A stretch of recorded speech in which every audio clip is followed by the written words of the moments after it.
Out this muscle in the front. This is called your quad. Everybody touch their quad, feel how hard it is. It should be nice and tight.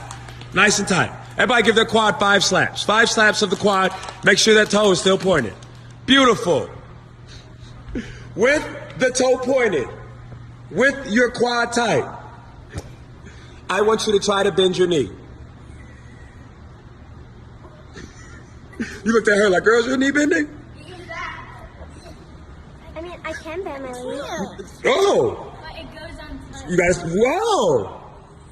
Oh! Oh, your quad isn't tight. Squeeze your quad. Oh! Oh! Yeah? Oh! Oh, she's fine. Okay.